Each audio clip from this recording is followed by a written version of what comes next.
আমার স্বামীর বয়স অল্প, বাচ্চা নিতে চায় না। আমি কি তাকে না জানিয়ে পিল অফ রেখে বাচ্চা নেওয়ার চেষ্টা করতে পারবো? ইনায়া ইফরা এই আইডি থেকে আপনি লিখেছেন, আমাদের বিয়ের বয়স মাত্র 1 বছর। আমার স্বামীর বয়স অল্প, তাই সে এখন বাচ্চা নিতে চায় না, কিন্তু আমার বাচ্চার অনেক শখ। আমি কি তাকে না জানিয়ে পিল অফ রেখে বাচ্চা নেওয়ার চেষ্টা করতে পারবো?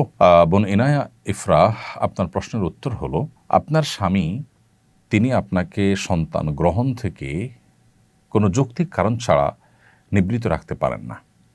শরীয়ী বা শরিয়া গ্রাহ্য কোনো ওজরের ভিত্তিতে যদি তিনি আপনাকে নিষেধ করেন, তাহলে সেটা ভিন্ন বিষয়। এর বাইরে তিনি এখন ভয় পাচ্ছেন, অথবা সন্তান কি খাবে সেই চিন্তা করছেন, অথবা মানুষ কি বলবে সেসব ভাবছেন, এসব কারণে তিনি আপনাকে যদি সন্তান নিতে নিষেধ করেন, তাহলে সেটা তার জন্য অন্যায় কাজ। ঠিক একইভাবে কোনো নারী যদি তার স্বামীকে সন্তান নিতে না দেন, বাধা দেন, তাহলে সেটা তার পক্ষ থেকে অন্যায় কাজ। মূলত আল্লাহ রাব্বুল আলামিন বৈবাহিক এই সম্পর্ক স্থাপন করবার নির্দেশ করেছেন মানব ধারা পৃথিবীতে যেন টিকে থাকে সেজন্য। নবী সাল্লাল্লাহু আলাইহি সাল্লাম চান তার উম্মার সদস্য সংখ্যা বাড়ুক, এজন্য তিনি বিভিন্ন হাদিসে আমাদেরকে উৎসাহ দিয়েছেন যেন এমন পরিবারের মেয়েদেরকে বিয়ে করা হয় যে পরিবারের মেয়েদের মধ্যে সন্তান জন্মদানের প্রবণতা এটা বেশি। তো সেই জন্য সন্তান জন্ম দেওয়া এটা স্বামী স্ত্রী উভয়ের অধিকার, কমন অধিকার, এবং এই অধিকার থেকে স্বামী তার স্ত্রীকে বা স্ত্রী তার স্বামীকে কেউ কাউকে বঞ্চিত রাখতে পারেন না। সেই জায়গা থেকে আপনি যদি পিল অফ রেখে বাচ্চা নেন, তো সেটা আপনার জন্য জায়েজ আছে। এবং এই কাজটা যদি আপনি এরকম নিজে চুপে চাপে না করে তার সাথে আলোচনা করে তাকে বুঝিয়ে কাউন্সেলিং করিয়ে করতে পারেন, সেটা সবচেয়ে উত্তম। এর জন্য প্রয়োজনে কোনো দক্ষ আলেমের কাছে আপনি তাকে নিয়ে যেতে পারেন, কোনো মুফতি বা কোনো স্কলার কাছে আপনি তাকে নিয়ে কাউন্সেলিং করাতে পারেন। আল্লাহর ভয় তার ভিতরে যেন জাগ্রত হয়, সেই জন্য তাকে আপনি বোঝাতে পারেন, তার জন্য দোয়া করতে পারেন, নাসিহা করতে পারেন। ভালোবাসা, স্বামী স্ত্রী সুলভ যে ভালোবাসার আবদার আছে, সেই জায়গা থেকে তার কাছ থেকে আদায় করে নিতে পারেন, সেটা সবচেয়ে উত্তম। কিন্তু সেটা যদি কোনো কারণে করা না যায়, তাহলে আপনি এটা করলে আপনার জন্য সেটি নাজায়েজ নয়। অনেক বোনরাই কিন্তু এরা জানতে চান যে তিনি স্বামীর বাধার মুখে পড়ে পিল খাচ্ছেন, কিন্তু তিনি সন্তান নিতে চান। তো তার সেই অধিকার আদায়ের জন্য তিনি যদি পিল অফ করে দেন, সেটি তার জন্য হারাম হবে না, নাজায়েজ হবে না। কারণ স্বামী তার অধিকার থেকে তাকে বঞ্চিত করছেন, এবং এই রাইট কিন্তু স্বামীকে দেওয়া হয়নি। তবে হ্যাঁ, আবার বলছি, শরিয়া গ্রাহ্য কোনো যৌক্তিক ওজরের ভিত্তিতে যদি হয়, সেটা ভিন্ন কথা। লোকে কি বলবে, চক্ষু লজ্জা কিংবা টাকা পয়সার অভাব, চাকরি বাকরি নাই, কি খাবে, বাচ্চার খরচ কিংবা কোত্থেকে আসবে, এইসব চিন্তা থেকে যদি কেউ এরকম করেন, তো সেটা কোনো অবস্থাতেই গ্রহণযোগ্য নয়। এ বিষয়ে ফতোয়ার বিশ্ববিখ্যাত ওয়েবসাইট ইসলাম কিউ.এ, এটাতে শেখ মোহাম্মদ সালেহ আল মুনাজ্জিদ হাফিজাহুল্লাহর তত্ত্বাবধানে পরিচালিত ওয়েবসাইটে এই ফতোয়া স্পষ্টভাবে উল্লেখ আছে, এবং সেখানেও উলামা ইকরাম, মুফতিগণ এই মত ব্যক্ত করেছেন যে স্বামী কিংবা স্ত্রী কোনো একজন যদি অপরজনকে সন্তান গ্রহণের অধিকার থেকে বঞ্চিত করেন, তাহলে সেক্ষেত্রে তিনি তার সঙ্গীর অনুমতি ছাড়াও সন্তান গ্রহণ করবার ইখতিয়ার তার রয়েছে, শরিয়ার তাকে সে অধিকার দিয়েছে। সম্পত্তিতে নারীর সমান অধিকারের কথা কয়দিন পর পরই ওঠে, কিভাবে এর স্থায়ী সমাধান করা সম্ভব? প্রিয় দর্শক, আমি তো মনে করি এর সমাধান হয়ে আছে। যারা কয়দিন পর পরই এ কথা তোলে, তাদের ন্যূনতম যদি লাজ লজ্জা থাকতো, তাহলে তারা এটা তুলতো না। কারণ এটাকে দেশের মানুষ প্রত্যাখ্যান করেছে বহু আগে। মনিউদ্দিন ফখরুদ্দিন আমলে, বিগত সরকারের আমলে বিভিন্ন সময় এটার জন্য চেষ্টা করা হয়েছে, কিন্তু দেশের মানুষ সেটাকে রুখে দিয়েছে, প্রত্যাখ্যান করেছে। একটা দেশ যদি জনগণের আশা এবং আকাঙ্ক্ষার প্রতিফলন হয় সে দেশের আইনে, সে দেশের সংবিধানে, সে দেশের সবকিছুতে, তাহলে সেটাই যদি হয় তথাকথিত গণতন্ত্র, তাহলে তার দাবি আলোকেই তো এখানে বলা যায় যে নারীকে সম্পদে, বাবার সম্পদে ছেলের সমান ভাগ দিতে কোরআন বলে না। কারণ খরচের দায়ভার নারীর উপরে নেই, টোটাল খরচের দায়ভার ছেলের উপরে। বিধায় মেয়েকে এখানে যে অর্ধেক দিতে বলা হয়, সেটাই তার জন্য আসলে অনেক, কারণ খরচের বেলায় সে শূন্য।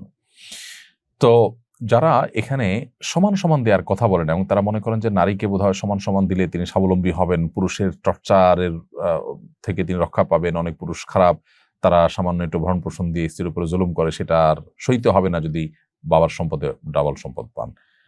প্রশ্ন হলো যে বাবার সম্পদে 1 আনা পাচ্ছেন, সেখানে 2 আনা পালে ডাবল পাইলে আর এই জুলুম তার হবে না, তিনি সুখের সংসার করতে পারবেন, এই গ্যারান্টি আপনাকে কে দিয়েছে?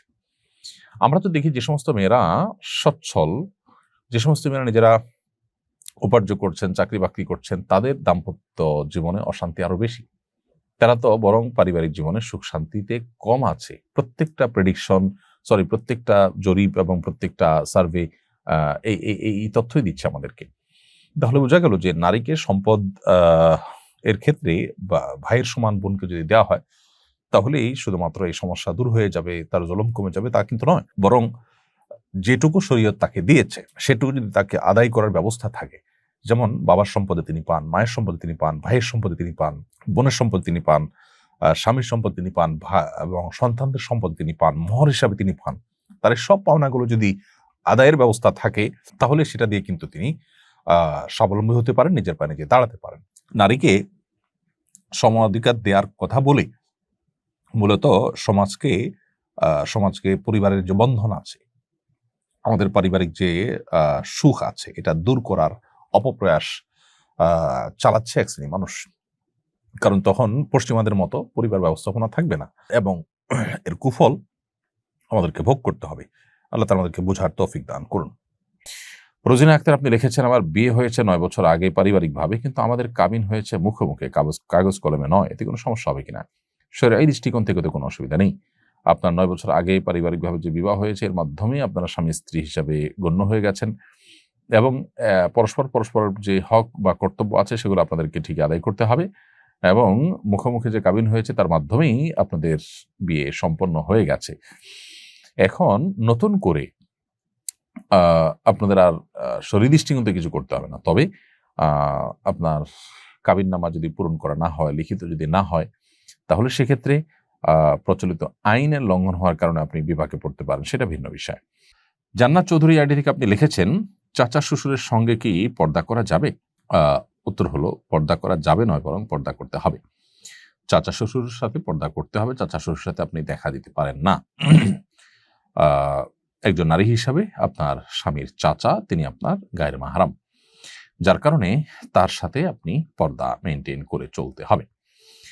নোমান ইবনে সাবের আপনি আইডি থেকে লিখেছেন, আমার বোন সিজারের সময় ডাক্তারের ভুলের কারণে মারা যায়, সে কি শহীদি মর্যাদা পাবে? ডাক্তারের ভুলের কারণে যদি মারা যায় এবং চিকিৎসা করতে গিয়ে মারা যায়, শাহাদাতের মর্যাদা তাকে দিতেও পারেন। সাধারণত পেটের পীড়া কেউ মারা গেলে, আকস্মিক দুর্ঘটনা মারা গেলে তাকে শহীদের মর্যাদা দেওয়ার কথা হাদিসে বলা হয়েছে। তো এভাবে ডাক্তারের ভুলের কারণে মারা গেলে বা ট্রিটমেন্ট করতে গিয়ে মারা গেলে তাকে শাহাদাতের মর্যাদার কথা সরাসরি বলা না হলেও, অন্যান্য যে 5টি শ্রেণীর মানুষকে যারা এরকম আকস্মিক বিপদের মধ্যে পড়ে যারা মৃত্যুর মুখে পতিত হয়েছেন, তাদেরকে শাহাদাতের মর্যাদা দেওয়ার কথা যে বলা হয়েছে, তার উপর ভিত্তি করে এখানেও শাহাদাতের মর্যাদা তিনি পেতে পারেন, সেই ধারণা আমরা করতেই পারি। এনটি উদ্দিন লিখেছেন, আমার পিতা জীবিত অবস্থায় আমার মায়ের নামে জমি কিনে বাড়ি করে দিয়েছেন। বর্তমানে মাতা উক্ত সম্পদটি সন্তানদের মাঝে বন্টন করে দিতে চান। শরীয়ত আলোকে কিভাবে বন্টন করতে হবে? যদি সন্তানদের মুখে জীবদ্দশা দিতে চান, সেটা উপহার হিসাবে বিবেচিত হবে, উপহার হলে সমান হারে দিয়ে দিবেন। আর ওয়ারিস হিসাবে তারা প্রত্যেকটা সম্পদের ভাগিদার হিসাবে যদি তাদেরকে দিতে চান, তাহলে সেটা মৃত্যুর পরেই বন্টন হবে। জীবদ্দশায় তিনি শুধুমাত্র কোরআনের বর্ণনার আলোকে হারটা ঠিক করে ওসিয়ত করে দিয়ে যেতে পারেন, যেন এটা সঠিকভাবে বন্টন হয়। জীবদ্দশাতে বন্টন করা, পরিত্যক্ত সম্পদের বন্টন করা শরীয়তে বিধিবদ্ধ নয়। তবে হ্যাঁ, উপহার রোপণ হিসাবে দিলে সেটা ভিন্ন বিষয়। মোহাইমিনুল আপনি এআইডি থেকে লিখেছেন, একসময় হিন্দু মেয়ের সাথে অবৈধ সম্পর্কে ছিলাম, তারপর বুঝতে পেরেছি আমি গুনাহের মধ্যে আছি, তাই মেয়েটির সাথে আর যোগাযোগ রাখিনি। হয়তো সে কষ্ট পেয়েছে, এখন কি আমাকে সে মেয়ের কাছে ক্ষমা চেয়ে নিতে হবে? আল্লাহ তাআলার কাছে তওবা করবেন, এবং সম্ভব হলে আপনি যে আসলে সেরাই কারণে ফিরে এসেছেন এবং নিজের ভুল বুঝতে পেরেছেন, তাকে সে মেসেজ বার্তা দিবেন। তার কোনো হক নষ্ট করে থাকলে তার সাথে প্রতিশ্রুতি দিয়েছেন, অথবা তার সাথে তাকে আপনি তার কোনো অধিকার নষ্ট করেছেন কোনোভাবে, আমি জানি না। সেরকম যদি হয়, তাহলে সেক্ষেত্রে আপনি অবশ্যই তার কাছ থেকে মাপ চাইবেন, কিন্তু সে সাথে মূল মাপটা আল্লাহর কাছে এখানে চাইতে হবে আপনাকে। আমি নিজের জীবনের কোনো লক্ষ্য ঠিক করতে পারছি না, কোনো কিছুতে ফোকাসড থাকতে পারছি না, সবসময় ডিস্ট্র্যাক্ট হয়ে থাকি, আমার জীবনের উদ্দেশ্য খুঁজে পাই না, করণীয় কি? দেখুন, এই যে অস্থিরতা, এই যে ব্যাকুলতা, এটা মূলত আল্লাহর স্মরণ না থাকার কারণে। আপনি ৫ ওয়াক্ত নামাজ, নিয়মিত কোরআনে কারিমের তিলাওয়াত, সকাল সন্ধ্যার দোয়া জিকির এবং অন্যান্য সমস্ত আমলগুলোকে কায়ে মনোবাক্যে আপনি করতে থাকুন, পরিপূর্ণ মনোযোগের সাথে করতে থাকুন, মহব্বতের সাথে করতে থাকুন, নেককারদের সান্নিধ্য পরিবেশের মধ্যে আপনি নিজেকে রাখুন, ইনশাআল্লাহ আপনার অবস্থার মধ্যে পরিবর্তন হবে।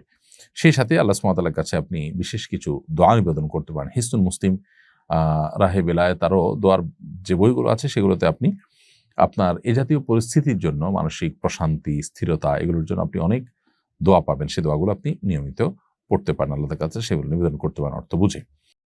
আসুন্নাহ ফাউন্ডেশন, উম্মার স্বার্থে সুন্নাহর সাথে।